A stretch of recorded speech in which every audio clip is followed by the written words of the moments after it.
Alhamdulillahi ala ihsanih wa syukru lahu ala taufiqihi wa amtinanih wa asyhadu an la ilaha illallah wahdahu la syarika lahu ta'ziman li sya'nih wa asyhadu anna Muhammadan abduhu wa rasuluhu da'ila ridwanih. Allahumma salli alaihi wa ala alihi wa ashabi wa ikhwanih. Hadirin dan hadirat, bapak-bapak dan ibu-ibu yang dimuliakan oleh Allah, dirahmati oleh Allah Subhanahu wa taala. Alhamdulillah, puji dan syukur kita panjatkan kepada Allah yang senantiasa mencurahkan rahmat dan karunia-Nya kepada kita tiada henti-hentinya. Tidaklah kita berada kecuali berpindah dari satu kenikmatan ke kenikmatan yang lainnya, dan kita memohon kepada Allah semoga kita bisa menjadi hamba-hamba yang bersyukur kepada Allah Subhanahu wa taala.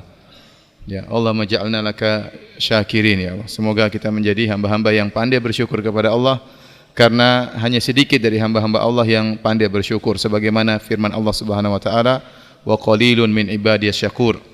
Hanya sedikit dari hamba-hambaku yang pandai bersyukur. Salawat dan salam tercurahkan selalu kepada junjungan kita Nabi Muhammad sallallahu alaihi wasallam dan juga kepada keluarganya serta seluruh sahabat beliau tanpa terkecuali. Hadirin hadirat yang dirahmati oleh Allah Subhanahu wa taala, insyaallah pada kesempatan kali ini kita akan mensyarah atau menjelaskan penjelasan para ulama tentang hadis yang masyhur yang diriwayatkan oleh Imam Muslim dalam sahihnya, yaitu innallaha thayyibun la yaqbalu illa thayyiban. Sungguhnya Allah itu maha baik dan Allah tidak menerima dari hambanya kecuali yang baik-baik pula. Dan dalam hadis tersebut nanti akan dijelaskan keterkaitan antara dikabulkannya doa dengan apa yang kita makan, apa yang kita pakai, apa yang kita minum. Ya. Dan ini penting untuk kita ketahui agar kita berhati-hati dalam mencari nafkah. Karena ternyata makanan haram, minuman haram berpengaruh terhadap doa kita. Bisa jadi doa kita tidak dikabulkan gara-gara kita ngawur sembarangan dalam mencari harta. Ya, apalagi ada sebagian orang yang mengatakan jangankan harta yang halal, yang haram saja susah apalagi yang halal, ya. Dan ini tentunya tidak benar. Masih banyak perkara yang halal, rezeki Allah luas, bumi Allah luas, ya. Masih banyak cara halal yang dibolehkan oleh Allah untuk kita mencari rezeki Allah Subhanahu wa taala. Baik, bapak-bapak dan ibu-ibu yang dirahmati oleh Allah Subhanahu wa taala, saya akan bacakan hadisnya baru kemudian kita jelaskan tentang isinya. An Abi Hurairah radhiyallahu taala anhu, dari Abu Hurairah radhiyallahu anhu qala, beliau berkata, qala Rasulullah sallallahu alaihi wasallam, Rasulullah sallallahu bersabda, innallaha ta'ala thayyibun la yaqbalu illa thayyiban. Sungguhnya Allah itu maha baik dan Allah tidak menerima kecuali yang baik pula. Wa inna Allah Ta'ala amara al-mu'minin bima amara bihil mursalin. Dan sungguhnya Allah memerintahkan orang-orang beriman dengan apa yang Allah perintahkan kepada para rasul. Faqal, Allah berfirman, ya ayyuhar rusulu kulu minat thayyibati wa'malu shaliha. Wahai para rasul sekalian, makanlah dari yang baik-baik dan beramallah soleh kalian. Wa qala ta'ala, dan Allah berfirman kepada kaum mukminin, ya ayyuhalladzina amanu kulu min thayyibati ma razaqnakum. Wahai orang yang beriman, makanlah dari yang baik-baik dari rezeki yang kami berikan kepada kalian. Thumma dzakara ar-rajula yutilu as-safara ash'atha akbar. Kemudian Nabi sallallahu alaihi wasallam menyebutkan tentang seorang yang sudah lama bersafar. Ash'atha akbar, rambutnya semrawut penuh dengan debu. Yamuddu yadayhi ila sama. Dia mengangkat kedua tangannya ke arah langit dengan berkata, seraya berkata, ya Rabbi, wahai Rabbku, wa mat'amuhu haram, sementara makanannya dari hasil yang haram, wa mashrabuhu haram, minumannya dari hasil yang haram, wa malbasuhu haram, ya, pakaiannya dari hasil yang haram, wa ghudhiya bil haram, dan dia kenyang dari hasil yang haram, fa anna yustajabu lidzalik, bagaimana mau dikabulkan doanya. Hadis ini diriwayatkan oleh Al-Imam Muslim dalam sahihnya. Taib, hadirin hadirat yang dirahmati oleh Allah Subhanahu wa taala, bapak-bapak dan ibu-ibu yang dirahmati oleh Allah Subhanahu wa taala, banyak faedah yang dijelaskan oleh para ulama dari hadis ini. Yang pertama mengenai apakah thayyib termasuk nama-nama Allah atau bukan. Karena dalam hadis Rasulullah SAW mengatakan innallaha thayyibun. Sungguhnya Allah itu maha baik. Nah, apakah at-thayyib termasuk dari asma'illahil husna sehingga seorang boleh menamakan anaknya dengan Abdul Thayyib, ya, boleh atau tidak? Maka ada khilaf di kalangan para ulama. Jumhur ulama menyatakan bahwasanya thayyib bukan termasuk dari nama-nama Allah. Namun sebagian ulama mengatakan termasuk di antaranya Syekh Al-Utsaimin rahimahullahu taala ya. Ya. Dan yang dimaksud dengan at-thayyib di sini ya, terlepas dia termasuk nama-nama Allah atau bukan ya. Yang dimaksud dengan thayyib di sini adalah yaitu tahir minan nawaqis. Ya, bahwasanya Allah itu suci ya dari segala kekurangan ya, dari segala cacat, dari segala aib.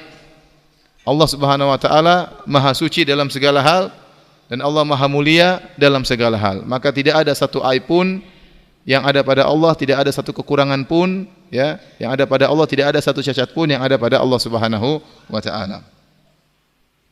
Hadirin hadirat yang dirahmati oleh Allah Subhanahu wa taala. Di sini Nabi sallallahu alaihi wasallam mengatakan innallaha thayyibun la yaqbalu illa thayyiban. Sungguhnya Allah itu Maha baik dan Allah tidak menerima kecuali yang baik-baik pula. Maksudnya apa? Para ulama menjelaskan, maksudnya Allah tidak menerima dari hamba-hambanya kecuali amalan-amalan yang baik. Kalau ada amalan yang tidak baik, tidak diterima oleh Allah Subhanahu wa taala. Contoh, seorang bersedekah dengan harta yang haram. Ini amalan yang tidak baik, tidak akan diterima oleh Allah Subhanahu wa taala. Kalau ada orang mencuri, kemudian dia mensedekahkan curiannya, maka tidak diterima oleh Allah Subhanahu wa taala. Kalau ada orang berjudi, kemudian menang judi, kemudian dia sedekahkan hasil judinya, tidak diterima oleh Allah Subhanahu wa taala. Kalau ada orang dangdutan ya, kemudian memamerkan auratnya di hadapan khalayak, kemudian hasil dangdutannya dia sedekahkan di jalan Allah, tidak diterima oleh Allah Subhanahu wa taala.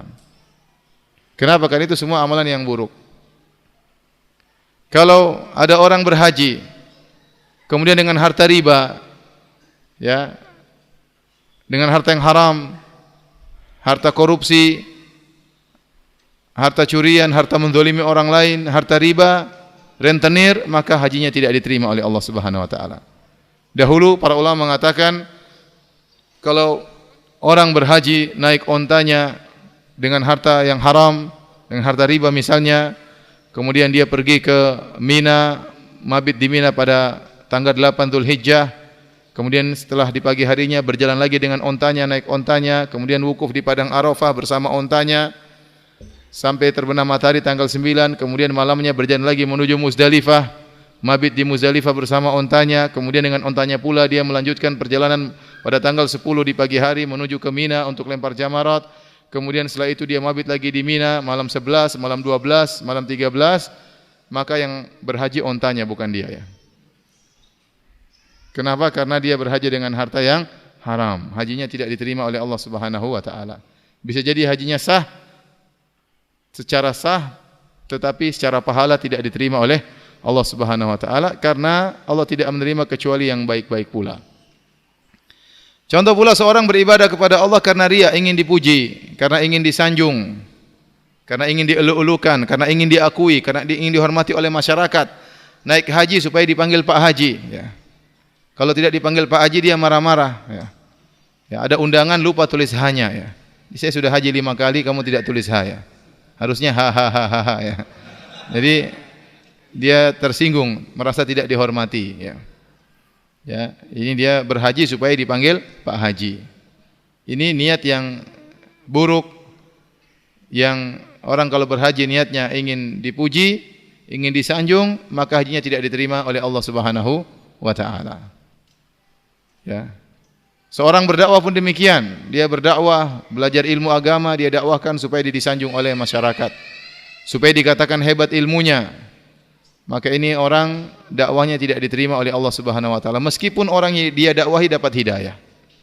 Meskipun orang yang dia dakwahi akhirnya mengenal sunnah, rajin salat malam gara-gara dakwah dia, tetapi dia sendiri berdakwah bukan karena Allah Subhanahu wa taala, maka dakwahnya tidak diterima oleh Allah Subhanahu wa taala. Maka Allah tidak menerima kecuali yang baik-baik pula. Ini semua muqaddimah Rasulullah SAW sebutkan untuk menjelaskan bahwasanya di antara dampak dari Allah tidak menerima kecuali yang baik, yaitu Allah tidak menjawab doa orang yang makannya dari hasil yang haram. Taib, kita lanjutkan hadisnya ya. Rasulullah SAW mengatakan innallaha thayyibun la yaqbalu illa thayyiban ya. Sungguhnya Allah maha baik ya. Tadi saya telah jelaskan bahwasanya at-thayyib ada khilaf di kalangan para ulama, ada yang mengatakan termasuk nama Allah. Bagi ulama yang berpendapat thayyib termasuk nama Allah, maka boleh kita menamakan anak kita dengan siapa? Abdul Thayyib. Kalau ternyata at-thayyib bukan dari nama Allah, maka tidak boleh kita menamakan anak kita dengan Abdul Thayyib. Thayyib, kalau kita namakan orang Bang Thayyib, boleh atau tidak? Ya. Bahkan meskipun seandainya kita memilih pendapat minoritas ulama yang berpendapat bahwasanya Thayyib termasuk dari nama Allah, maka tidak mengapa kita menamakan seorang dengan apa? Thayyib ya. Karena itu ada nama-nama Allah yang tidak boleh bernamakan dengan nama tersebut kecuali Allah, dan ada nama-nama Allah yang boleh orang lain bernamakan dengan nama tersebut dengan kandungan makna yang berbeda ya. Contoh nama-nama Allah yang tidak boleh manusia bernamakan dengan nama tersebut. Contohnya Al-Ahad, As-Samad, karena makna As-Samad yang semuanya bergantung kepadanya. Ini tidak boleh ada manusia kita namakan apa? As-Samad. Contohnya Al-Khaliq, pencipta ya. Tidak boleh kita namakan orang dengan apa? Pencipta. Masalah besar di tanah air kita. Ada orang namanya Abdul Khaliq dipanggil Khaliq. Pencipta, padahal miskin orangnya. Dibilang pencipta. Ya, harusnya kita panggilnya lengkap, Abdul Khaliq. Tidak boleh kita panggil Khaliq saja karena bahaya. Khaliq artinya apa? Pencipta. Ya. Ar-Razzaq, Maha pemberi rezeki. Jadi saya punya teman gitu, namanya Abdul Razzaq, dipanggilnya apa? Razzaq. Razzaq. Mending Jak sekalian, Jak. Razzaq. Wahai pemberi rezeki. Ya, ini tidak benar. Yang boleh nama Razzaq cuma siapa?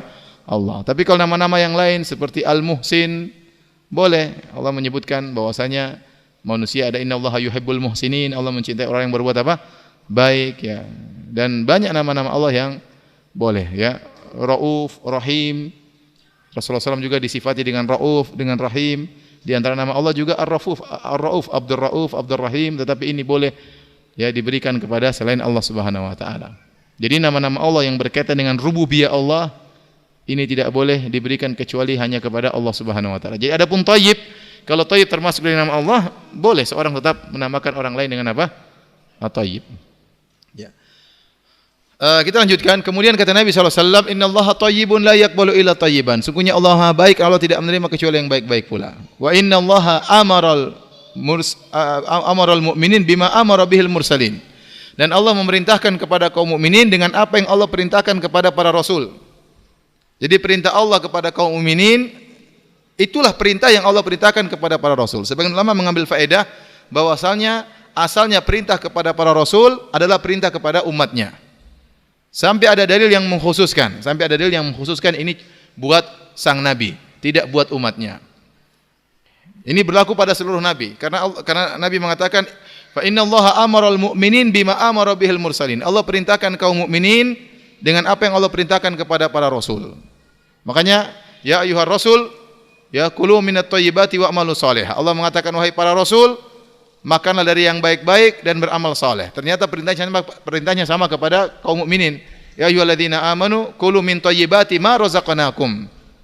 Wahai orang-orang yang beriman, makanlah dari baik-baik yang kami beri rezeki kepada kalian. Maka hukum asal perintah yang ditujukan kepada para rasul adalah perintah juga kepada umatnya, dan itu berlaku kepada nabi kita juga sallallahu alaihi wasallam.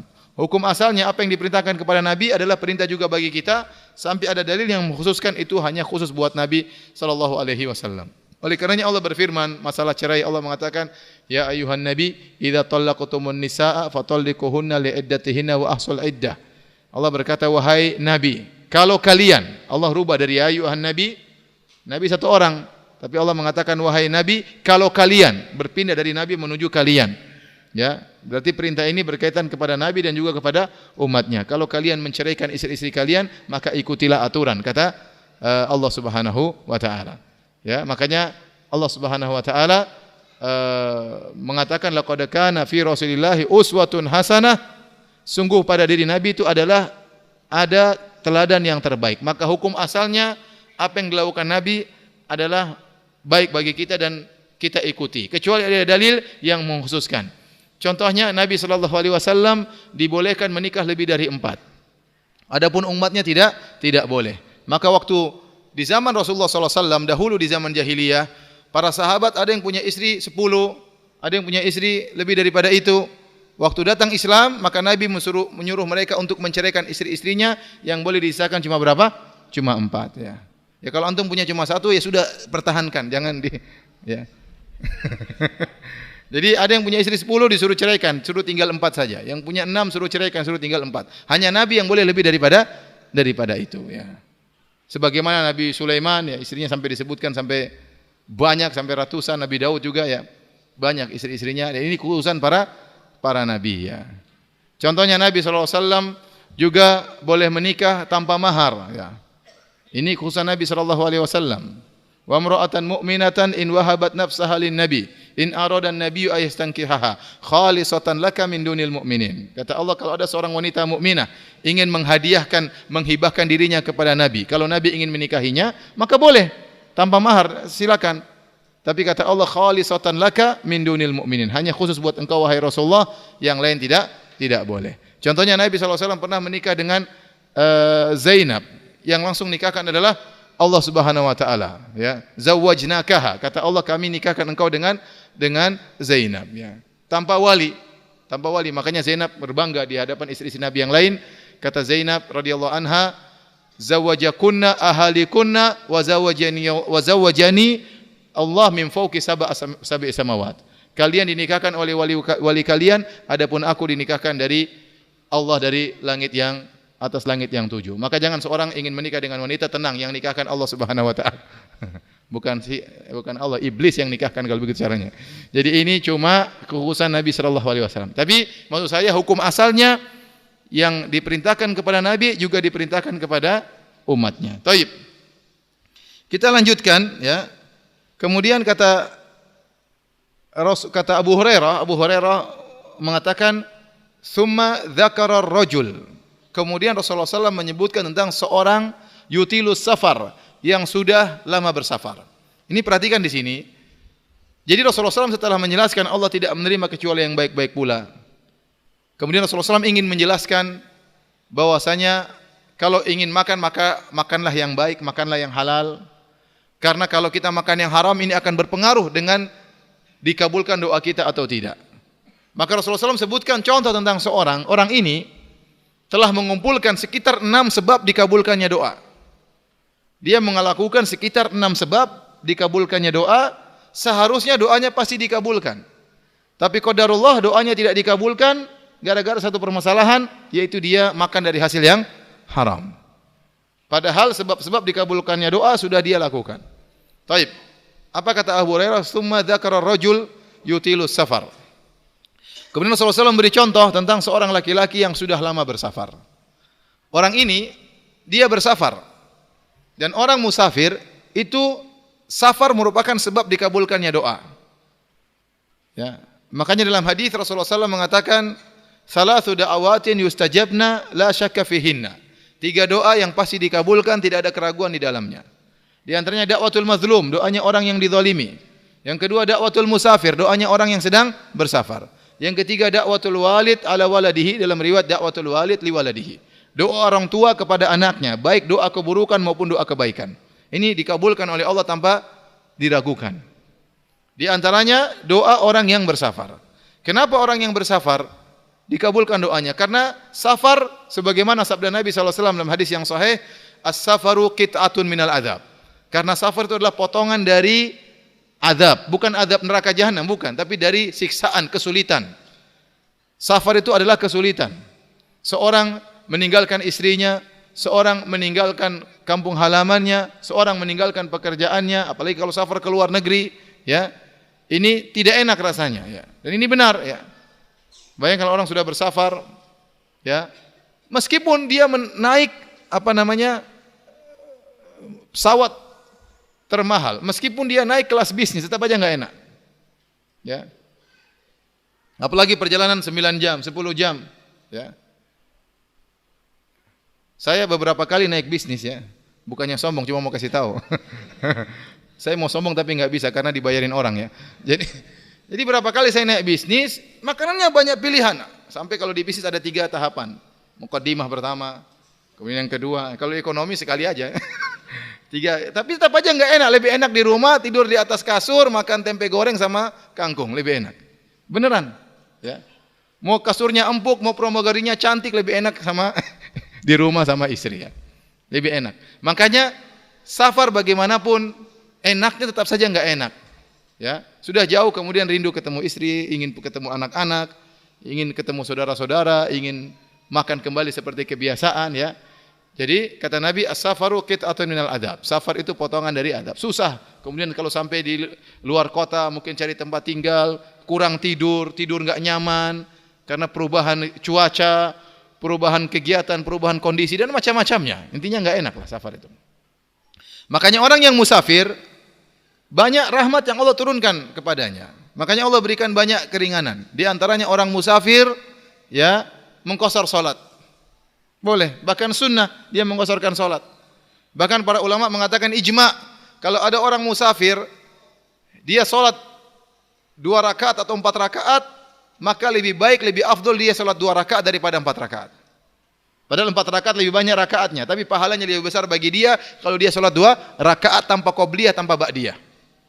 Kenapa? Karena itulah yang sesuai dengan sunnah Nabi sallallahu alaihi wasallam. Yang terbaik adalah ma wafaqa sunnah.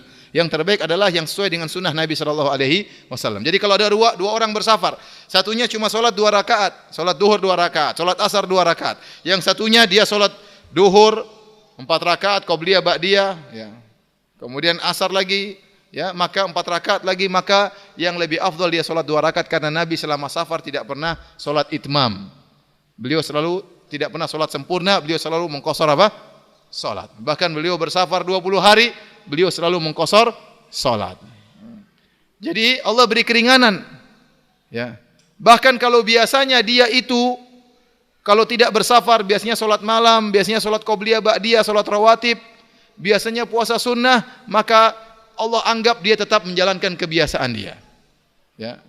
Sebagaimana dalam hadis Nabi sallallahu alaihi wasallam mengatakan, ya, idza maridal abdu aw safar kutiba lahu ma kana ya'malu muqiman sahihan.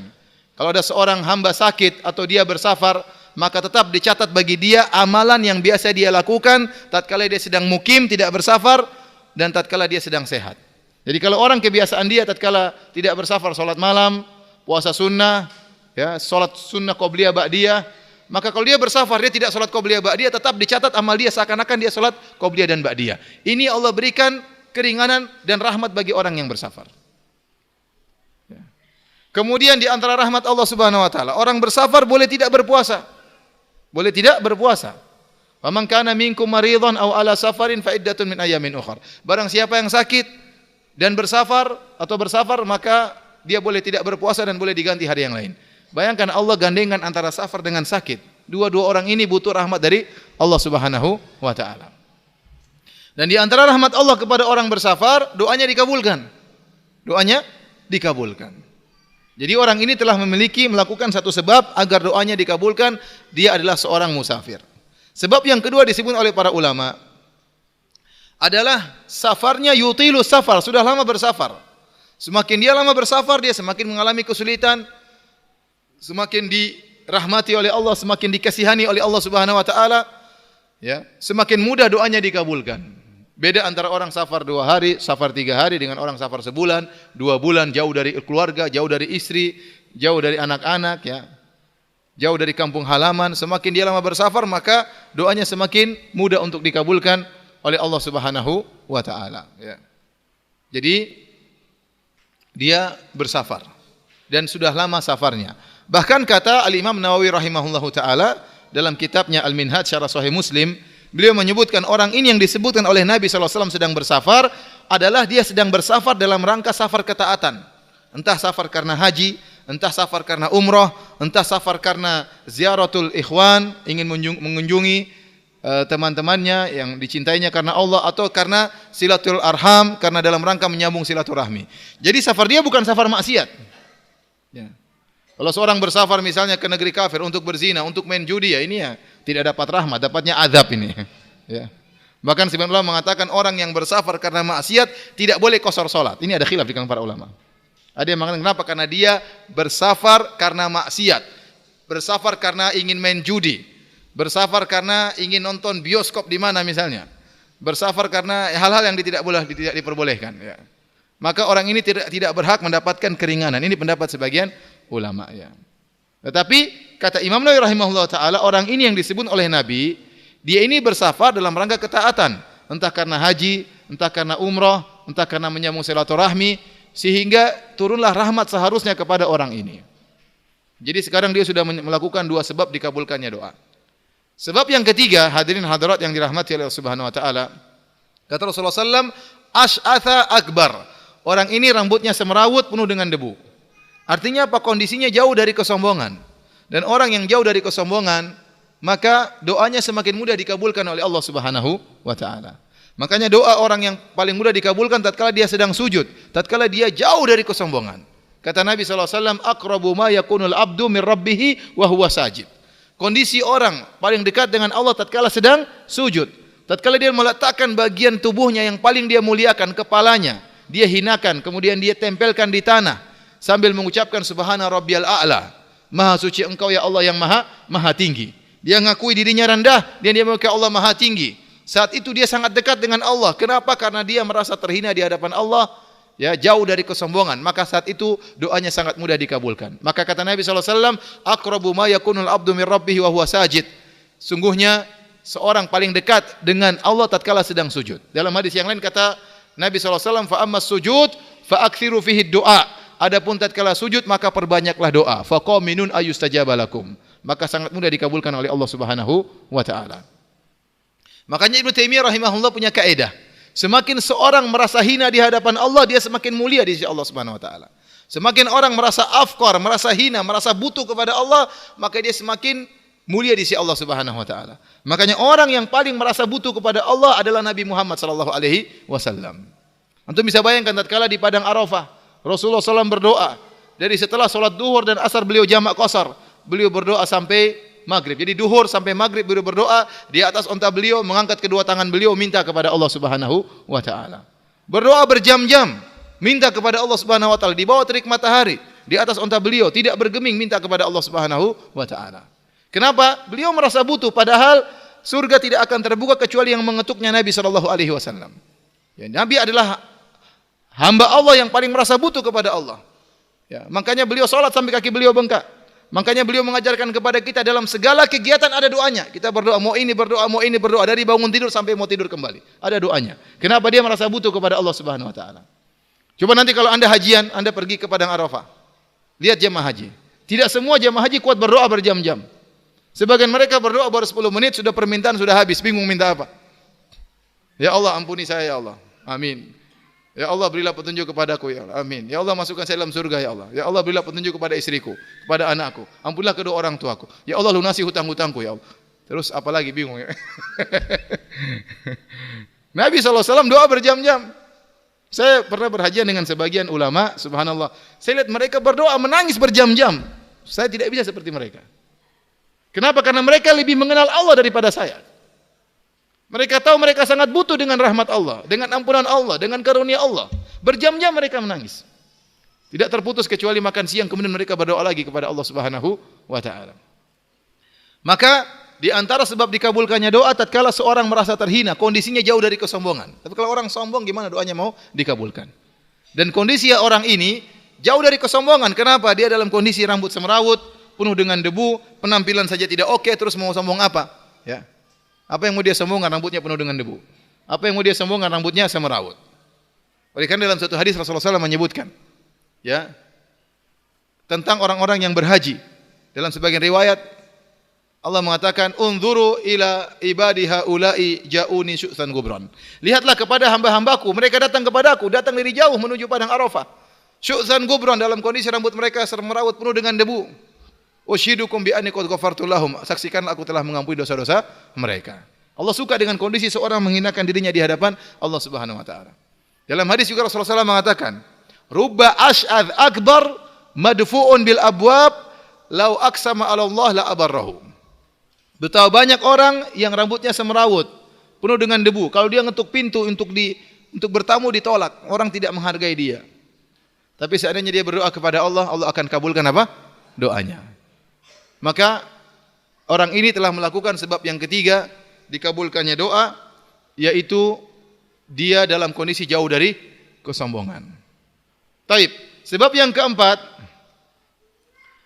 yamuddu yadaihi ila sama. Dia mengangkat kedua tangannya ke arah langit. Dan kondisi seorang mengadakan kedua tangannya ke arah langit itu kondisi orang mengemis. Ini kondisi sangat menghinakan kita kalau kita tujukan kepada manusia. Minta. Itu kondisi yang menghinakan kita. Tapi kalau kita menghinakan diri kita di hadapan Allah dengan mengangkat kedua tangan kita, menunjukkan pengharapan, menunjukkan penghinaan diri kita, maka ini sebab dikabulkannya doa oleh Allah Subhanahu wa taala. Dalam hadis yang dihasankan oleh sebagian ulama, kata Nabi SAW, Inna Allah hayyin sittir yastahi min abdihi idza rafa yadaihi ilaihi an yaruddahuma ilaihi sifran. Sungguhnya Allah malu kalau ada hambanya tatkala berdoa mengangkat kedua tangannya ke arah Allah Subhanahu wa taala, lalu Allah kembalikan kedua tangannya dalam kondisi kosong. Maka di antara adab berdoa, sebab dikabulkannya doa, selain kita menghadap kiblat, kita angkat kedua tangan kita, minta kepada Allah Subhanahu wa taala. Ya, dan ini hukum asalnya doa hajat. Kalau kita punya hajat, kita angkat kedua tangan kita. Apa kita berdoa di antara azan dan iqamat, kita angkat kedua tangan kita. Apakah tatkala salat sunnah, kita ingin berdoa, kita angkat kedua tangan kita. Apakah tatkala kita habis salat tahajud, ingin berdoa, angkat kedua tangan kita. Dan ada tempat-tempat yang tidak perlu angkat tangan, karena Nabi SAW tidak mengangkat tangan. Seandainya Nabi mengangkat tangan, tentunya para sahabat akan meriwayatkan. Contoh doa masuk WC, tidak usah Anda mengatakan Allahumma inni a'udzubika minal khubuthi wal khaba'ith. Karena kalau Nabi melakukannya pasti banyak sahabat yang meriwayatkan. Contoh juga doa setelah wudu. Rasulullah SAW sering kali berwudu. Tetapi tidak diriwayatkan sama sekali Rasulullah SAW setelah berwudu kemudian beliau berkata, asyhadu an la ilaha illallah wahdahu la syarikalah wa asyhadu anna Muhammadan abduhu wa rasuluhu. Allahumma ja'alni minat tawwabin wa ja'alni minal mutatahhirin. Ini juga tidak diriwayatkan Nabi angkat kedua tangan. Jadi tidak semuanya doa angkat kedua tangan. Terutama zikir sebelum tidur, ya, tidak perlu kita angkat tangan karena tidak diriwayatkan dari Nabi SAW angkat kedua tangannya. Contoh zikir juga kalau ingin berhubungan dengan istri. Allahumma jannibna syaitan. Mungkin istri kita, ngapain mas? Baca jimat apa baca apa mas? Allahumma jannibna syaitan. Jadi syaitana ma razaqtana. Ya sudah langsung aja bismillah. Enggak usah begini. Jadi tidak semua doa kita angkat apa?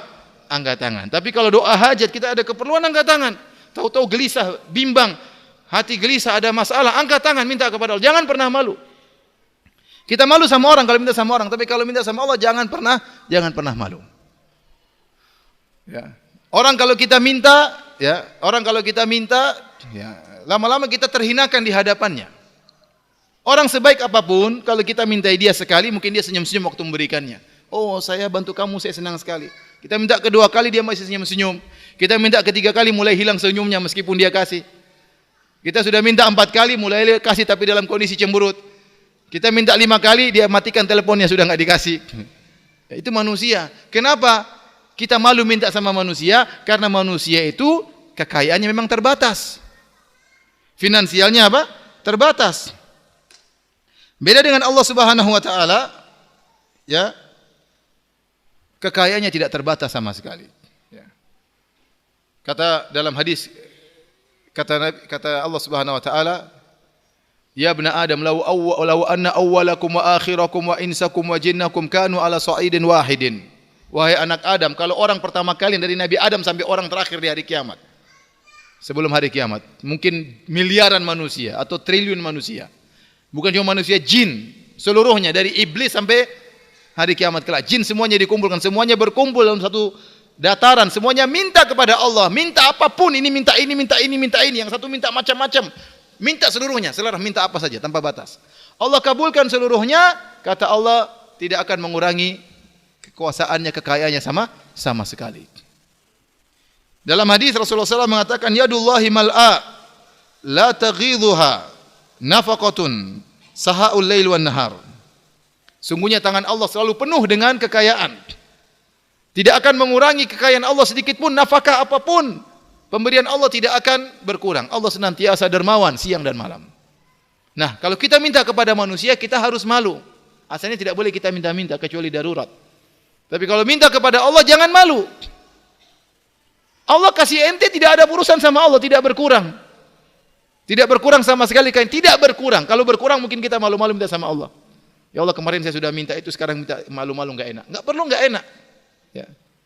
Karena Allah tidak kekurangan sama sekali. Ente dikabulkan doa ente, minta triliunan Allah kasih, enggak akan berkurang kekayaan Allah sama sekali. Allah mudah, kun fayakun. Idza arada syai'an yaqulu lahu kun fayakun. Kalau berkehendak sesuatu maka tinggal mengatakan jadi, maka jadilah. Maka di antara adab doa mengangkat kedua tangan. Rasulullah SAW mengangkat kedua tangannya, terutama tatkala istisqa. Sampai beliau mengangkat kedua tangannya sampai terlihat putih ketiak beliau. Ya. Beliau mengangkat, benar-benar mengangkat tangan minta kepada Allah Subhanahu wa taala. Ya. Jadi seorang berdoa kepada Allah Subhanahu wa taala dengan menunjukkan kondisi mengemis sedang meminta kepada Allah Subhanahu wa taala. Taib. Jadi di antara adab tatkala berdoa kita mengangkat tangan. Orang ini angkat tangan. Kemudian di antara sebab, ini tadi sebab keberapa? Keempat. Di antara sebab yang lain, sebab yang kelima, orang ini tatkala berdoa, ini yang keempat atau yang kelima ini? Ini sekarang yang kelima. Saya lupa, yang pertama tadi apa? Safar. Yang kedua, panjang safarnya. Yang ketiga, jauh dari kesombongan. Yang keempat, mengangkat kedua tangan. Yang kelima, orang ini tatkala dia berdoa dia mengulang-ulang. Dia mengatakan ya Rabbi, dia ulang-ulang. Dan ini menunjukkan ilhah. Menunjukkan dia benar-benar merengek di hadapan Allah Subhanahu wa taala. Kemudian di antara sunnah Nabi SAW adalah mengulangi doa 3 kali. Hadis Ibnu Mas'ud radhiyallahu taala anhu, beliau berkata kana Nabi SAW idza da'a thalathan. Adalah Nabi SAW kalau berdoa beliau mengulang 3 kali. Jadi waktu Rasulullah SAW pernah di Ka'bah, Rasulullah SAW sedang sujud, kemudian orang-orang kafir Quraisy lagi kumpul. Kata mereka, siapa yang bisa membawa isi perut onta si fulan kemudian letakkan di atas pundak Muhammad? Mereka bilang, mana Muhammad? Kapan dia sedang menggosok kepalanya di tanah? Ya. Ternyata Rasulullah SAW sedang sujud. Maka berdirilah Uqbah bin Abi Mu'aid, maka dia pun pergi ke tempat seorang, dia bawa isi perut onta. Macam-macam, ususnya, kotorannya, boleh letakkan di atas pundak Nabi SAW. Maka Rasulullah SAW tidak bergeming, sujud, diganggu oleh mereka dan mereka tertawa terbahak-bahak. Sampai begitu terbahak-bahaknya mereka sempoyongan saking gembira melihat Nabi SAW demikian. Dan Rasulullah SAW tidak bergeming, terus sujud. Kalau Rasulullah SAW bangun, khawatir akan mengotori masjid atau badannya semakin apa? Semakin kotor. Maka Rasulullah SAW sujud, tidak bergeming. Sampai ada yang melaporkan kepada Fatimah radhiyallahu taala anha.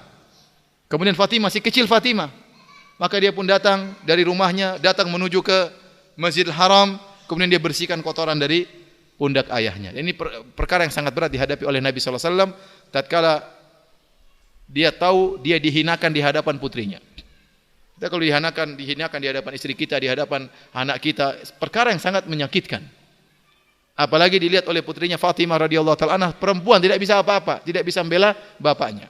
Maka Rasulullah SAW setelah itu selesai salat, Rasulullah SAW kemudian berdoa yang didengar oleh Abu Jahal dan teman-temannya. Allahumma alaika bi Quraisy. Ya Allah, hancurkan Quraisy. Oh, mereka ketakutan. Wah, ini Muhammad berdoa di Ka'bah lagi. Rasulullah ulang 3 kali. Allahumma alaika bi Quraisy. Ya Allah, hancurkan Quraisy. Takut mereka. Ya. Mereka tahu Muhammad ini orang soleh. Apalagi doanya di depan Ka'bah, di tanah haram. Allahumma alaika bi Quraisy. Ya Allah, hancurkan Quraisy 3 kali. Oh, ketakutan. Kemudian lebih parah lagi Nabi sebutkan, ya Allah, hancurkan si fulan, binasakan si fulan, sebut namanya satu-satu. Waduh, ngerikan. Dan semuanya 7 orang itu meninggal dalam perang Badar, semuanya tewas. Jadi di antara sebab dikabulkannya doa, seorang mengulangi doa sebanyak berapa kali? 3 kali. Mungkin pertama kita kurang khusyuk, kedua lebih khusyuk lagi, ketiga lebih khusyuk lagi. Tatkala kita memajukan permohonan kepada Allah Subhanahu wa taala, maka berdoa tidak perlu cepat-cepat. Berdoa yang penting hati kita hadir, ya. Azan kah? 1 menit. Ya sudah, kita lanjutkan sebab yang terakhir. Sebab yang keenam, orang ini tatkala berdoa dengan menggunakan rububiyah Allah. Karena keterkaitan pengkabulan doa berkaitan dengan sifat rububiyah Allah. Allah Maha Pemberi rezeki, Allah Maha Pencipta, Allah ingin sesuatu tinggal mengatakan kun fayakun. Ini semua berkaitan dengan sifat rububiyah. Makanya dia mengatakan ya Rabbi, seakan-akan dia berkata wahai penciptaku, wahai pemberi rezekiku. wahai pengatur urusanku, wahai yang menghidupkan aku, yang mematikan aku, kabulkanlah doaku. Makanya kita dapati banyak doa-doa yang diucapkan oleh para nabi, Allah abadikan dalam Al-Qur'an dengan Rabbi Rabbi, seperti doanya Nabi Ibrahim, Rabbana Rabbi, Nabi Adam Rabbana, ya. Demikian juga Nabi Nuh dan yang lainnya. Ya, jadi kalau kita berdoa jangan lupa kita mengatakan ya Rabbi, ya Rabbi, ya Rabbal alamin dan semisalnya. Kita bertawasul dengan nama Allah, dengan nama rububiyah Allah agar doa kita dikabulkan. Taib, demikian ikhwan, nanti habis salat Isya kita lanjutkan sedikit kemudian kita buka tanya jawab. Wallahu taala alam bisawab. Bismillahirrahmanirrahim. Alhamdulillah salatu wassalamu ala Rasulillah wa ala alihi wa ashabihi wa man tabi'ahum bi ihsanin ila yaumiddin. Amma ba'd. Ikhwan dan akhwat, bapak-bapak dan ibu-ibu yang dimuliakan oleh Allah Subhanahu wa taala, kita melanjutkan pengajian kita. Tadi telah kita sebutkan tentang seseorang yang dicontohkan oleh Nabi sallallahu alaihi wasallam yang di mana dia telah melakukan 6 sebab dikabulkannya doa. Ya. Seharusnya doanya dikabulkan dan harusnya dikabulkan. Tetapi ternyata ada satu penghalang yang membuat dia tidak dikabulkan doanya. Setelah Nabi menyebutkan orang ini telah melakukan sebab-sebab dikabulkannya doa, kemudian Nabi berkata, wa mat'amuhu haram, makanannya dari hasil yang haram, wa mashrabuhu haram, minumannya dari hasil yang haram, wa malbasu haram, pakaiannya dari hasil yang haram, wa ghudhiya bil haram, dia kenyang dari hasil yang haram, fa anna yustajabu lidzalik, bagaimana dikabulkan doanya. Ternyata ada penghalang yang sangat luar biasa membuat doanya tidak dikabulkan, adalah dia makan dari hasil yang haram. Dari sini para hadirin dan hadirat yang dirahmati Allah Subhanahu wa taala, kalau kita ingin doa kita dikabulkan, maka hendaknya kita tidak sembarang memasukkan sesuatu dalam mulut kita. Tidak sembarang kita membeli sesuatu dengan hasil yang haram, tapi kita berusaha mencari dari hasil yang halal. Karena yang berpengaruh bukan cuma makan haram. Makanan, minuman, Nabi juga menyebutkan pakaian. Ya, termasuk pakaian, mungkin membeli mobil dari hasil yang haram. Ya, mungkin pokoknya dia menggunakan dari hasil yang haram. Ini menghalangi doanya untuk dikabulkan. Maka seorang bertakwa kepada Allah Subhanahu wa taala. Dari sini mafhum mukhalafahnya berarti kita bisa ambil kesimpulan kalau orang makannya dari hasil yang halal, maka mudah dikabulkan doanya oleh Allah Subhanahu wa taala. Kalau seorang benar-benar memilah-milih hasil pekerjaannya, dia mencari dari hasil yang halal, maka insya Allah doanya dikabulkan. Contoh sederhana, orang makan dari hasil yang haram. Seorang misalnya dia bekerja harusnya 8 jam. Ternyata dia datang terlambat 1 jam, dia pulang lebih cepat 1 jam. Sehingga setiap hari dia korupsi 2 jam. Kemudian dia gaji penuh. Ini sama, ternyata ada dari hasil yang haram. Karena selama setiap hari dia 2 jam tidak kerja. Padahal perjanjiannya dia harus kerja 8 jam. Ini berarti dia memperoleh hasil dari hasil yang haram, dia sadari ataupun dia tidak sadari. Ya. Jadi kalau seorang menjaga makanannya, menjaga penghasilan dari hasil yang halal, maka insya Allah doanya dikabulkan. Ada riwayat yang lemah. Nabi SAW pernah berkata kepada Sa'ad bin Abi Waqqas radhiyallahu taala anhu, Rasulullah SAW berkata, "Atib mat'amak tustajab da'watuk." Atau kama qala Nabi SAW, ya. Hendaknya kau halalkan makananmu, maka niscaya kau akan mudah dikabulkan doamu. Ya. Hadis ini meskipun riwayatnya lemah tetapi maknanya benar, karena ini adalah mafhum mukhalafah daripada hadis yang sedang kita bahas tentang tidak dikabulkannya doa orang yang makan dari hasil yang haram. Taib. Kalau ada seorang misalnya ternyata dia memiliki pekerjaan yang haram, apakah dia tidak boleh berdoa? Apakah doanya pasti tidak dikabulkan?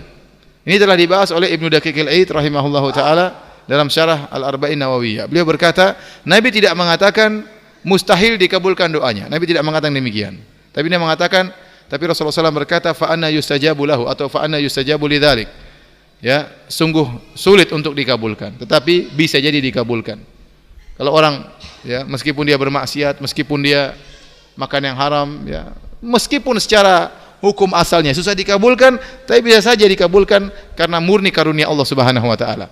Ya. Makanya juga jangan kita bilang sama orang, kamu makan haram jangan berdoa, tidak mungkin dikabulkan. Enggak juga ya. Kamu berdoa, di antara doanya supaya kamu bisa bertobat kepada Allah Subhanahu wa taala, supaya bisa dipilihkan pekerjaan yang halal. Ya, supaya bisa meninggalkan pekerjaan yang haram. Tetap berdoa kepada Allah Subhanahu wa taala, ya. Baik, hadirin hadirat yang dirahmati Allah Subhanahu wa taala, inilah ya syarah ringkas daripada hadis yang agung ini, ya. Hadis innallaha thayyibun la yaqbalu illa thayyiban, sungguhnya Allah Maha baik, Allah tidak menerima kecuali yang baik-baik pula.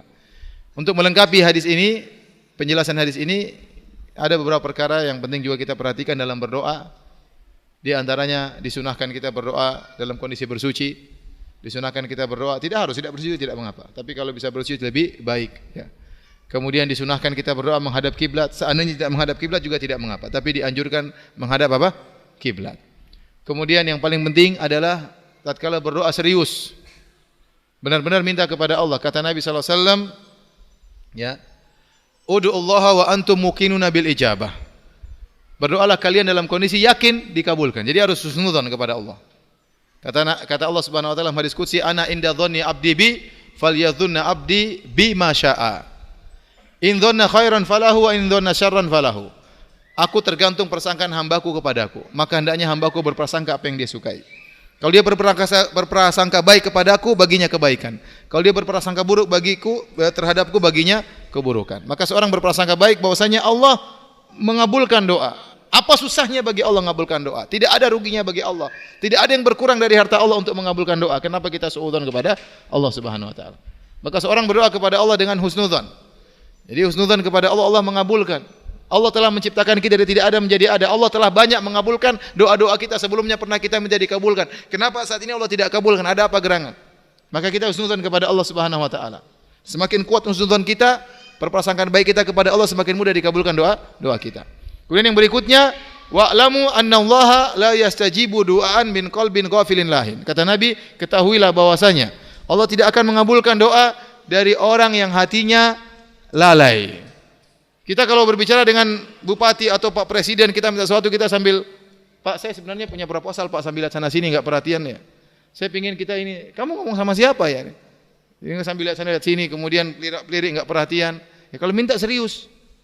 Minta kepada Allah serius, jangan hati kita lalai. Baca enggak perhatian ngapain? Kita minta kepada Allah, minta yang serius ya. Makanya orang yang sedang tawaf itu ya, jangan terpukau dengan bangunan-bangunan indah sekitar Ka'bah. Lagi berdoa, itu di sana gimana berdoa? Lagi berdoa, ya Rabbana atina. Afrikanya gede banget ini Afrika. Jangan ya. Jadi doa serius. Doa serius. Kemudian juga di antara adab doa ya, kalau kita lagi berdoa ya, sebagian perkataan para ulama yaitu dengan melirihkan suara, ya, melirihkan suara. Hukum asalnya seorang berdoa dengan melirihkan suara kecuali ada dalil yang menunjukkan disyariatkan untuk dibesarkan. Ya, sebagaimana dijelaskan oleh Syekhul Islam Zakaria Al-Ansari dari mazhab Syafi'i rahimahullahu taala, tatkala beliau menjelaskan hadis Nabi sallallahu alaihi wasallam, tatkala para sahabat sedang bersafar kemudian mereka bertakbir dengan suara yang keras, kata Nabi sallallahu alaihi wasallam, arbi'u ala anfusikum fa innakum la tad'una asamma wala ghaiban. Hendaknya kalian lirihkan suara kalian, sungguhnya kalian tidak sedang berdoa kepada zat yang tuli ataupun yang gaib, tetapi kalian sedang berdoa kepada Allah yang Maha mendengar. Ya, Allah sebut tentang Zakaria, idnada rabbahu nidaan khafiyya. Ya, tatkala Nabi Zakaria berdoa kepada Rabbnya dengan suara yang lirih, ya. Jadi tidak perlu kita berdoa, ya Allah lunasi hutang-hutangku. Orang tahu semua nanti jadi terbongkar rahasia kita. Udah pelan-pelan saja, enggak usah keras-keras ya. Ada dalil-dalil yang menunjukkan dikeraskan ya. Terkadang Rasulullah SAW mengeraskan doanya. Terkadang seperti Rasulullah SAW tadi doain orang kafir supaya didengar oleh mereka ya.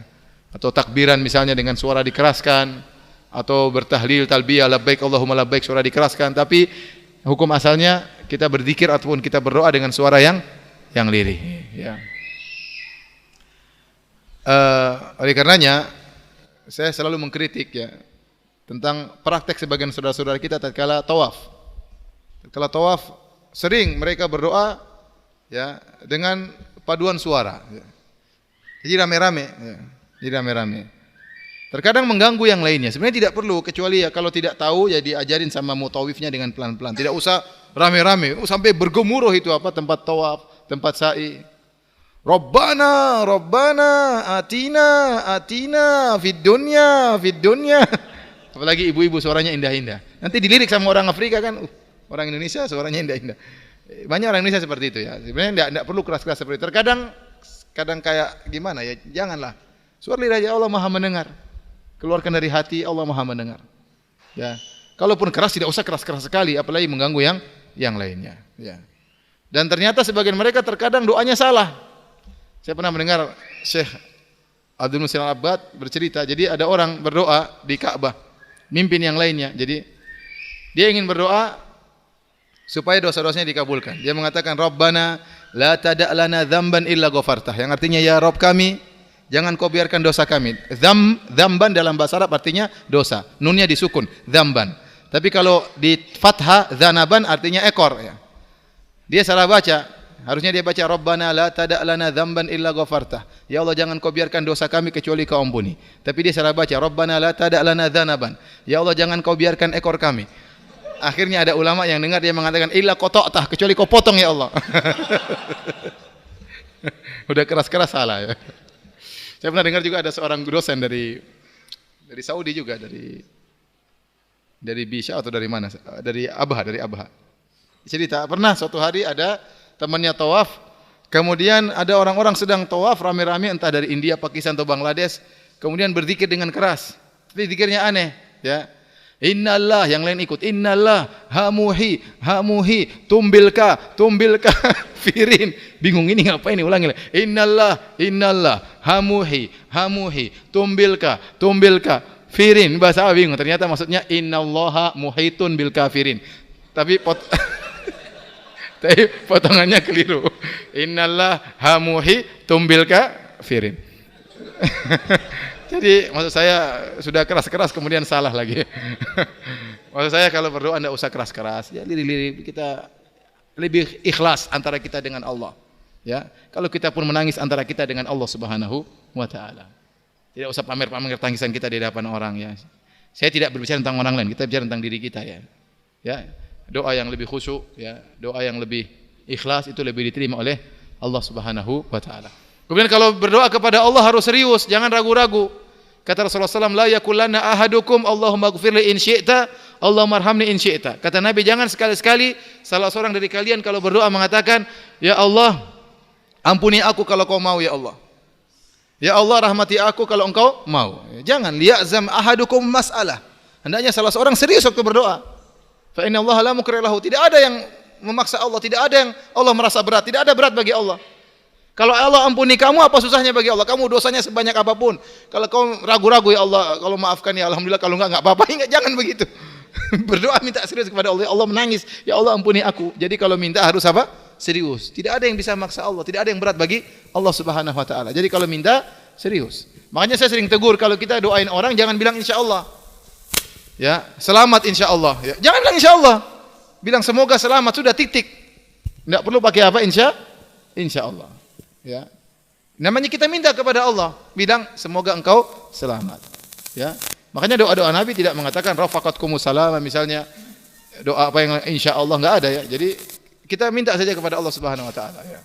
Makanya para ulama tatkala mengatakan tahur insyaallah, ya. Tahur insyaallah, ya, semoga penyakitmu menghilangkan dosa-dosamu, ada yang mengatakan ini untuk penekanan, tahqiq. Ya, bukan untuk keraguan, tetapi menekankan bahwasanya dosa-dosamu pasti diampuni oleh Allah Subhanahu wa taala dengan sakit yang kau alami. Jadi kalau kita berdoa tidak usah kita bilang insyaallah, kita berdoa kepada Allah secara langsung. Ya, ini di antara adab-adab doa yang harus kita perhatikan. Ya, kemudian saya ingatkan tadi bahwasanya doa kita tidak ada ruginya, pasti kita dikabulkan, namun bentuk pengkabulan Allah bisa salah satu dari 3 bentuk. Dalam hadis kata Rasulullah SAW, "Ma min muslim yad'u bi da'watin laisa fiha ithmun wala qati'atur rahim illa atahu Allahu iyyaha bi ihda thalath." Atau kama qala Nabi sallallahu alaihi wasallam. Rasulullah SAW, tidak seorang muslim berdoa dengan doa apapun yang tidak ada dosa, tidak ada memutuskan silaturahmi, kecuali Allah akan mengabulkan doanya dengan salah satu dari 3 perkara. Imma an yu'ajjila lahu da'watahu, yang pertama Allah kabulkan doanya segera. Wa imma an yadakhiraha lahu fil akhirah, yang kedua Allah tunda pengkabulannya di akhirat. Wa imma an yasrifa anhu minas su'i mithlaha, atau Allah hilangkan keburukan semisal apa yang dia minta. Jadi kita husnuzan kepada Allah, Allah pasti kabulkan, namun bentuk pengkabulannya terkadang Tidak sesuai dengan yang kita harapkan. Makanya waktu para sahabat mendengar hadis ini mereka berkata, "Idza nukthir ya Rasulullah," kalau gitu kita perbanyak doa. Kata Nabi SAW, Allahu akthar. Ya, perbanyak saja. Allah lebih mudah mengabulkan. Allah lebih banyak kekayaannya untuk mengabulkan doa-doa kalian. Jadi doa itu pasti dikabulkan. Namun bentuk pengkabulannya terkadang langsung, terkadang Allah tunda, terkadang Allah tunda di dunia, terkadang Allah tunda di akhirat, ya. Terkadang kita ingin sesuatu Allah tidak kabulkan karena ada maslahat. Contoh sederhana seperti kisah Nabi Yakub dengan Nabi Yusuf. Nabi Yakub alaihissalam sedih waktu putranya Yusuf hilang. Dan Nabi Yakub adalah orang yang paling dicintai oleh Allah, orang paling soleh di zaman itu, Nabi Yakub alaihissalam. Tapi dia diuji dengan terpisah dengan anaknya, Nabi Yusuf alaihissalam. Tentunya dia berdoa kepada Allah agar anaknya kembali. Tetapi ternyata doanya tidak dikabulkan. Kecuali setelah, ada yang mengatakan setelah 40 tahun, ada yang mengatakan setelah 80 tahun. Kenapa? Karena Allah tahu kalau dikabulkan tatkala itu kurang maslahat bagi Nabi Yusuf alaihissalam dan kurang maslahat bagi mereka. Kalau langsung dikabulkan ya Nabi Yusuf pulang selesai cerita. Tapi Allah punya rencana lain. Tidak dikabulkan kecuali setelah puluhan tahun. Allah ingin Nabi Yusuf menjadi menteri, menjadi bendaharawan kerajaan Mesir terlebih dahulu. Baru kemudian dikabulkan bertemu kembali dengan ayahnya Nabi Yakub. Jadi terkadang kita berdoa kepada Allah, kita inginnya segera, tapi tidak dikabulkan. Allah lebih tahu maslahat yang terbaik bagi kita. Tapi demikian hadirin hadirat yang dirahmati Allah Subhanahu wa taala, itu saja yang saya sampaikan. Selanjutnya kita buka tanya jawab. Ustaz, bagaimana membersihkan harta dari hasil pekerjaan yang haram setelah bertobat dan meninggalkan pekerjaan tersebut? Kalau pekerjaan tersebut berkaitan dengan hak orang lain seperti mencuri, apalagi berkaitan dengan negara seperti korupsi, maka hendaknya dikembalikan semampu dia, dikembalikan, ya. Kembalikan kepada pemiliknya. Itu cara bertobat yang benar. Kalau saya tidak tahu lagi yang saya curi dulu orangnya kemana, mungkin sudah mati, udah kita bersedekahkan dengan niat untuk orang tersebut. Ya. Kalau itu hasil korupsi, maka kita kembalikan kepada negara, karena itu harta milik negara, harta milik rakyat. Ya. Tapi kalau seorang misalnya bekerja di bank ribawi, kemudian dia bertobat kepada Allah Subhanahu Wa Taala, dia menerima gaji dari hasil riba.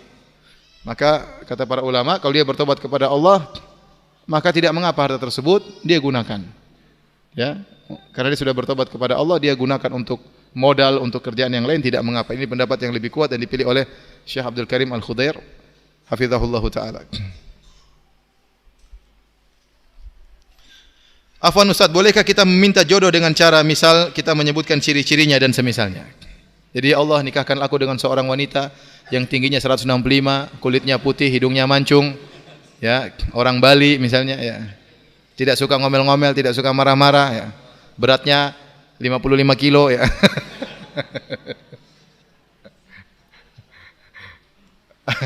Kalau boleh sih, mungkin boleh, ya. Tapi saya khawatir karena dalam hadis disebutkan akan ada umatku yang berlebih-lebihan dalam bersuci dan dalam berdoa, ya. Di antara bentuk yata'adawun fid du'a wa tuhur, akan ada umatku yang berlebih-lebihan, ya'taduna fid du'a wa tuhur, berlebih-lebihan dalam berdoa dan bersuci, ya. Bersuci berulang-ulang sampai lebih dari 3 kali berwudu, ya. Kalau cebok macam-macam setengah mati sampai berulang-ulang sampai jarinya dimasukkan di duburnya, ini juga tidak berlebihan, ya, contohnya. Berdoa juga di antara bentuk doa yang berlebihan. Sebenarnya dalam riwayat seorang berdoa, ya Allah, masukkanlah ke dalam surga. Kalau aku masuk dalam surga tersebut, sebelah kanan ada istana yang berwarna ini misalnya.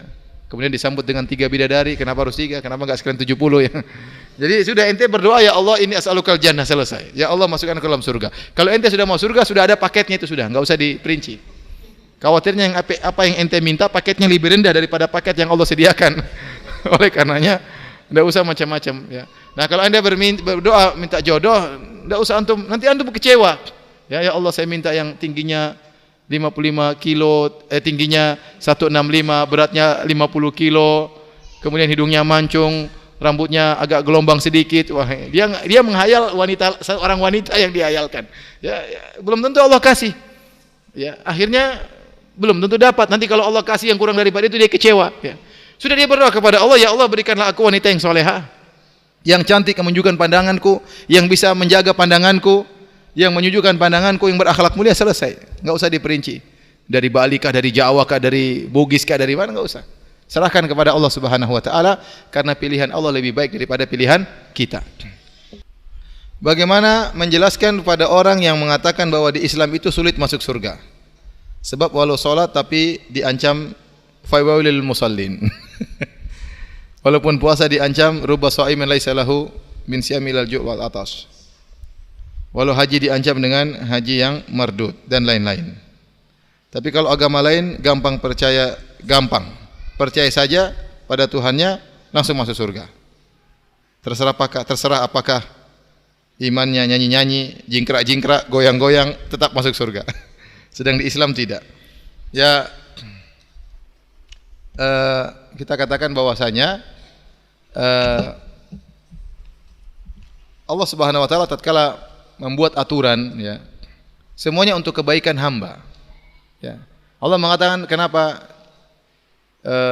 orang yang salat fawailul musallin. Allah jelaskan alladzina hum an salatihim sahun. Itu orang yang lalai. Allah tidak ingin orang lalai dari salat. Dari menyembah kepada Allah, ya. Adapun dalil tentang salat masuk surga terlalu banyak. Jadi kita bilang sama mereka, jangan Anda memandang pada ancaman. Ancaman ini tidaklah ancaman dari Allah kecuali untuk kebaikan apa? Hamba. Adapun dalil yang lain bahwasanya salat seperti orang berenang di sungai 5 kali bersih, banyak sekali dalilnya, ya. Banyak dalil bahwasanya orang yang salat masuk apa? Surga. Betapa banyak orang muji dalam Al-Qur'an, Allah muji orang-orang yang salat. Sama seperti puasa, ya, puasa juga banyak. Man shoma ramadhana imanan wa ihtisaban ghufir lahu ma taqaddama min dzambi. Lihat dalil-dalil yang juga penuh menjanjikan. Barang siapa yang berpuasa diampuni dosa-dosa yang telah lalu. Barang siapa salat malam diampuni dosa-dosa yang telah lalu. Kan gampang juga. Barang siapa yang beribadah di malam Lailatul Qadar diampuni dosa-dosa yang telah lalu. Barang siapa berhaji diampuni dosa-dosa yang telah lalu. Banyak sekali. Ada orang memindahkan kayu dari jalan masuk surga. Ada orang minumkan anjing masuk apa? Surga. Jadi jangan lihat cuma ancaman-ancaman. Adapun dalil ancaman itu tidaklah diadakan kecuali untuk kebaikan sang hamba. Contoh Rasulullah SAW mengatakan, "Rubba shaimin laisa lahu min siyamil ju' wal atash." Betapa banyak orang yang berpuasa dia tidak mendapatkan puasanya kecuali lapar dan dahaga. Kenapa? Ada sebabnya. Orang ini puasa tapi tidak bertakwa. Dia dusta, ngomongin orang, ghibah. Nah, makanya ada ancaman, perlu ancaman. Kalau enggak ada ancaman bagaimana orang mau baik? Akhirnya sebagian agama yang penting kita percaya sama Tuhannya, mau zina, mau merampok, mau membunuh, sudah ditebus dosa kita. Akhirnya gimana? Gimana kita bisa, Tuhan itu melihat kemaslahatan para hamba. Bagaimana kemaslahatan hamba bisa diatur kalau tidak ada ancaman? Ya, bukan berarti orang melakukannya pasti masuk neraka, tidak. Dalam Islam ada namanya targhib wa tarhib. Ada targhib, yaitu motivasi, fadailul a'mal, tentang keutamaan-keutamaan salat, puasa dan doa, pahalanya banyak sekali. Ya. Ya, pahalanya banyak sekali, pahala wudu banyak sekali, orang berwudu dosa-dosa berguguran, pahala puasa, pahala salat, pahala berbakti kepada orang tua banyak sekali. Ada juga ancaman-ancaman, karena itu perlu. Justru ini agama yang sempurna, memberi targhib dan apa? Tarhib. Nah, kalau memberi motivasi dan peringatan, kalau cuma motivasi saja, tidak ada peringatan, orang semakin bermudah-mudah untuk mendolimi orang lain, tidak berbakti kepada orang tua dan yang lainnya. Ya, akhi, saya baru dari salah satu negara kafir. Kasihan, sebagian mereka coba ya tidak ingin punya anak. Banyak mereka menikah tidak mau punya anak. Kumpul kebo terus. Kita kumpul kebo, kumpul sapi, kumpul macam-macam ya. Terus enggak ingin punya anak. Jadi banyak mereka tidak punya anak. Ya. Kenapa? Mereka takut, pertama suudzon kepada Allah, takut tidak bisa biayai hidup anak ini. Orang Islam anak banyak-banyak cuek aja. Yang kedua, mereka takut anak ini durhaka. Banyak anak durhaka. Sehingga akhirnya durhaka sama orang. Sampai ada kejadian kasus anaknya dimarahin, entah dipukulin apa, dilaporkan sama polisi di negara kafir tersebut, bapaknya dipenjara gara-gara dilaporin sama anaknya. Karena bapaknya terlalu intervensi dalam urusan anaknya. Jadi sehingga mereka tidak ingin punya anak. Akhirnya di masa tua mereka kalau kita masa tua ada cucu, ada anak-anak, mereka enggak sama anjing. Jalan kemana bawa anjing. Ya, itu ada sebagian orang seperti itu, kasihan. Ya. Mereka yakin pasti masuk surga. Ya, mereka yakin pasti karena dosa mereka sudah ditebus sama Tuhan mereka, misalnya. Ya. Akhirnya ini membuat orang mudah untuk apa? Bermaksiat. Ya. Kemudian ada tante saya kerja di rumah sakit. Jadi ada orang kafir sakit, nggak ada yang jenguk. Bilang kenapa? Saya menyesal dulu tidak punya anak. Sekarang sakit terkapar, nggak ada yang jenguk-jenguk. Terus ada yang punya anak, juga tidak dijenguk sama anaknya. Itu pun jenguk mungkin setahun sekali, terkapar rumah sakit. Terakhir anaknya telepon sama tante saya, "Suster, kalau bapak saya mati kasih tahu ya." Beneran seperti itu. Akhi subhanallah, ma'isyatan dhanka, kehidupan yang menderita. Maka saya katakan justru agama yang sempurna ada motivasi, ada peringatan. Ya kalau cuma motivasi doang, orang enggak peringatan, enggak ada yang ditakuti. Mau merampok, mau berzina, mau bunuh, mau cari apa, cuek aja. Ya, Islam tidak demikian. Puasa pun ada aturannya, salat pun ada aturan. Jangan ente mentang-mentang sudah salat kemudian pasti masuk surga. Kalau ente salat tapi ente zalimi orang, gibain orang, hati-hati. Ini semua demi kemaslahatan. Jadi kita jelaskan kepada mereka Islam ini agama yang sempurna. Apakah dalam safar boleh mengkondisikan seperti mengkusutkan rambut, mengotori rambut agar sesuai dengan hadis tadi? Ya, enggak usah lah. Jadi jangan naik pesawat kalau gitu, naik onta supaya ente apa? Ya tentunya ini adalah simbol ya. Orang safar berbeda-beda. Mungkin rambutnya tidak kusut tapi bajunya apa? Kusut dan macam-macamnya. Bajunya rapi, rambutnya rapi, wajahnya kusut ya macam-macam. Ya, artinya orang safar pasti susah lah.